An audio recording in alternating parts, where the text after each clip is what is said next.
जय श्री राम, जय गुरुदेव, जय हनुमान। मैं शुभ्रा भारद्वाज फिर चैनल पर आपका सब लोगों का स्वागत करती हूँ और बहुत बहुत अभिनंदन करती हूँ कि आप लोग मुझे बहुत लाइक कर रहे हैं और मेरे बताए हुए उपाय आप लोग कर रहे हैं। आप लोगों को मेरे उपायों से बहुत सारी मदद मिल रही है।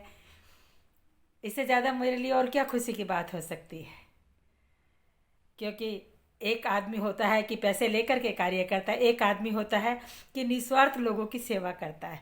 मुझे आप लोगों की निस्वार्थ सेवा करने में बहुत आनंद मिलता है, इसलिए गुरुदेव का आशीर्वाद बना हुआ है। और गुरुदेव यही कहते हैं कि बेटा, दुनिया में भला होता है वो पुण्य अपन लोगों को लगता है, और उस पुण्य की अगर प्राप्ति होती है तो आदमी पता नहीं कहाँ का कहाँ पहुँच जाता है।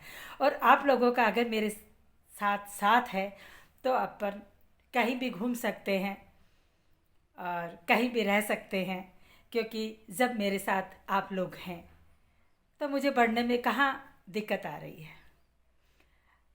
मैं पैसा लेकर के आगे बढ़ूं तो आप लोग भी ये कहेंगे कि पैसा लेती है, खूब अच्छा पैसा होगा।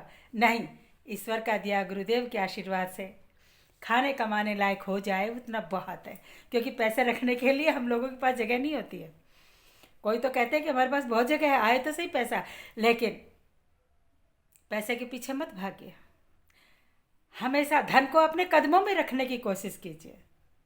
अगर धन को आप अपने कदमों में रखोगे, उसके पीछे नहीं भागोगे, लक्ष्मी ऑटोमेटिक अपने पास दौड़ी चली आएगी, क्योंकि वो वहीं जाती है। जो लोग ये कहते हैं मुझे तेरी जरूरत नहीं है, नारायण नारायण नारायण।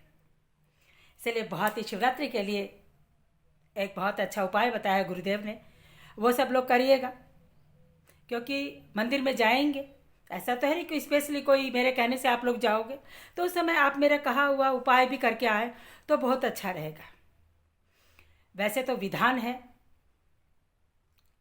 कि शिवरात्रि वाले दिन ब्रह्म मुहूर्त में जाएं आप मंदिर, फिर दोपहर में जाएं, सायंकालीन जाएं और रात्रि 12 बजे फिर जाएं।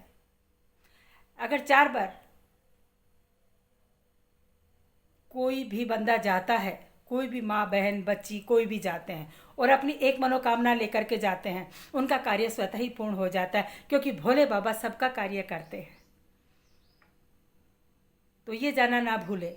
दूसरा एक बहुत अचूक उपाय बताया है कि क्योंकि लोग बहुत पीड़ा से भी ग्रसित हैं, क्योंकि पीड़ा कर्जे से भी आती है, पीड़ा शरीर से भी आती है, पीड़ा कोई दूसरे लोग किसी को कुछ कह देते हैं तो भी आती है। पीड़ा तो पीड़ा है, अपने शरीर की भी पीड़ा है, पैरों में दर्द होना, कमर में दर्द होना, अपना लीवर खराब होना, अपने किडनी में दिक्कत होना, अपना दिमाग सही नहीं रहना, ये सब पीड़ा है। क्योंकि दिमाग सही क्यों नहीं है? क्योंकि माथे पर कर्जा चढ़ा हुआ है। दिमाग सही क्यों नहीं है? क्योंकि घर में बहुत ज़्यादा कलह मची हुई है। दिमाग सही क्यों नहीं है? क्योंकि घर में नौकरियां नहीं हैं। तो ये सब पीड़ा ही हैं। इनको शत्रु कह लें या पीड़ा कह लें। तो उस दिन आपको करना क्या है, मैं ज़्यादा आपका टाइम ज़ाया नहीं करूँगी, और मेरे पास भी थोड़ा सा समय कम है, क्योंकि गुरु गोरखनाथ की कथा चल रही है, अभी आज से स्टार्ट हुई है हमारे गुरुदेव के आश्रम में आगरा में।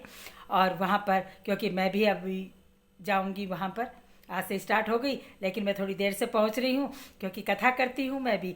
तो बीच में ही मैं आप लोगों को ये कह रही हूं कि जिन भाइयों को अपना हवन करवाना हो शिवरात्रि पर अगर अपना हवन करवाना हो, खुद कर सके तो विधि पूछ लीजिएगा गुरुदेव से, क्योंकि डिस्क में मैं गुरुदेव के नंबर डालती हूँ। और खुद नहीं कर सकते हैं, परेशानियां हैं, तो आप गुरुदेव से संपर्क कर लें, क्योंकि शिवरात्रि के अभी 4-5 दिन बचे हुए हैं, और 4-5 दिन नहीं, 8 दिन ही पूरे बचे हुए हैं, क्योंकि आज बुधवार हुआ है, अगले बुधवार को है। तो आप गुरुदेव से संपर्क कर लें, आपका हवन हो जाएगा, आपकी जो पीड़ाएं हैं वो खत्म हो जाएंगी। क्योंकि हम लोग शिवरात्रि पर वैसे भी हवन तो करते ही हैं, तो आप लोगों का भी हम करेंगे, तो आप संपर्क जरूर कीजिएगा। आपको करना क्या है, उस पीड़ा के लिए आपको 7 बेर लेके जाने। बेर समझते हो ना, सभी जानते होंगे, बेर तो शिव जी के ऊपर चढ़ते ही हैं, जितने भी इंडिया में हैं लोग वो बेर सब जानते हैं। आपको 7 बेर लेने हैं। वो 7 बेर लेकर के जो आदमी बहुत ज़्यादा पीड़ा में है, आपका घर का मुखिया है, आपकी माँ है, आपका बच्चा है, आपकी बेटी है, आपकी दादी है, आपका दादा है, जो भी पीड़ा में है और भयंकर बीमारी से भी जूझ रहा है कि बीमारी ठीक ना हो रही हो, तो उनके ऊपर 7 बार एंटीक्लोक और उन बेरों को घुमा करके और आप शिवलिंग पर छोड़ दीजिएगा। और छोड़ने के बाद उन बेरों को आप उठा के ले आइएगा। धीरे धीरे करके उनको एक एक बेर खिलाना शुरू करें। उनकी बीमारी में राहत मिलेगी, आपकी चिंता खत्म होगी। फिर आप जब शाम को जाओ, एक बार जब सुबह जाएंगे 7 बेर आपको चढ़ा करके वो वापस लेके आने हैं। फिर आप दोपहर में अगर मंदिर में जा रहे हो, दोपहर में नहीं जा पा रहे हो, सायंकालीन नहीं जा रहे हो, रात्रि 12 बजे जा रहे हो, कोई भी समय दूसरे पहर, तीसरे पहर, चौथे पहर जब भी आप जाओ, वहाँ फिर 7 बेर आप लेकर के वैसे ही एंटीक्लोक घुमा करके और वहाँ शिवलिंग पर चढ़ाया ना और अपनी समस्या बोल करके आ जाना। बाबा ज़्यादा से ज़्यादा 3 महीना लगाएगा और आपका कार्य पूर्ण हो जाएगा। एक बात का और शिवरात्रि वाले दिन ध्यान रखना, शाम को जब पूजा का समय होता है उस समय 2 फूल बत्ती वाला दीपक, क्योंकि शिव जी के हमेशा खड़ी बत्ती का दीपक रहता है, क्योंकि स्थिरता लानी होती है अपन को, तो खड़ी बत्ती के 2 दीपक, एक दीपक में 2 ही बत्तियां डाल करके उसमें 1 दाना चावल का डाल करके और बिल्व वृक्ष के नीचे आप जला करके और आ जाना और अपना जो मन में है वो सोचते रहना, भोले बाबा आपका कार्य पूर्ण करेंगे, ऐसा गुरुदेव कहते हैं। वीडियो अच्छा लगे तो लाइक कीजिएगा, सब्सक्राइब कीजिएगा, अन्य को भेजने की कोशिश कीजिएगा। डिस्क बॉक्स में गुरुदेव के मैं नंबर देती हूँ, वहाँ आप व्हाट्सएप करके अपना नाम पता लिखवाएं और अपनी समस्या है वो बताएं और उनसे सेवा का मौका लें। इसी के साथ जय श्री राम, जय गुरुदेव, जय हनुमान।